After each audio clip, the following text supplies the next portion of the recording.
Baada ya mazungumzo yake na rais wa Marekani, rais wa Ukraine Volodymyr Zelensky amesema mazungumzo ya pande tatu kuhusu kumaliza vita nchini Ukraine yatafanyika kati ya Ukraine, Urusi na Marekani katika Umoja wa Falme za Kiarabu UAE baada ya kukutana na Rais Trump huko Davos.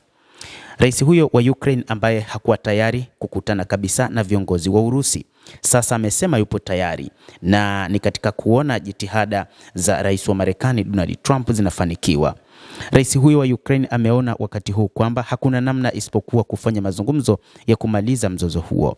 Wakati juhudi za kidiplomasia zikionekana kuongezeka kasi, Trump alisema kuwa mkutano wake na Zelensky ulikuwa mzuri, huku mjumbe wa Marekani Steve Witkoff akielekea Moscow kwa mazungumzo na rais wa Urusi Vladimir Putin. Hata hivyo, alisafiri Moscow akiwa na mkwe wa Trump Jared Kushner. Alisema na matumaini makubwa kuhusu kufikiwa kwa makubaliano.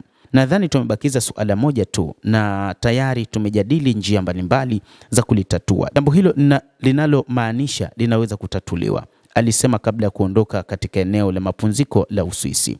Hata hivyo, inadaiwa kwamba wakati huu mazungumzo kati ya Urusi na Ukraine yamefikia pazuri na kwamba yamefikia 90% na ni 10% tu ya kumalizia katika kumaliza vita nchini Ukraine.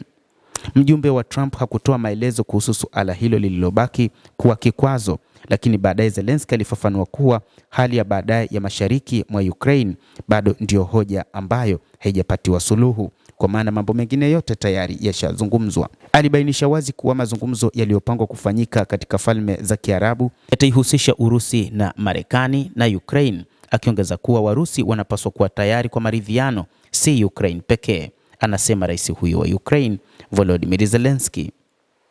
Pendekezo la Marekani kuhusu eneo la Donbas, kitovu cha viwanda cha Ukraine, kuanzishwa kwa eneo lisilo na wanajeshi na lenye uhuru wa kiuchumi kwa kubadilishana na dhamana za usalama kwa Kiev. Ikiwa pande zote mbili zinataka kutatua hili, basi tutalitatua, Witkoff alisema, akielezea kuwa baada ya Moscow ataelekea Abu Dhabi ambako vikundi kazi vitashughulikia masuala ya kijeshi pamoja na ustawi wa kiuchumi.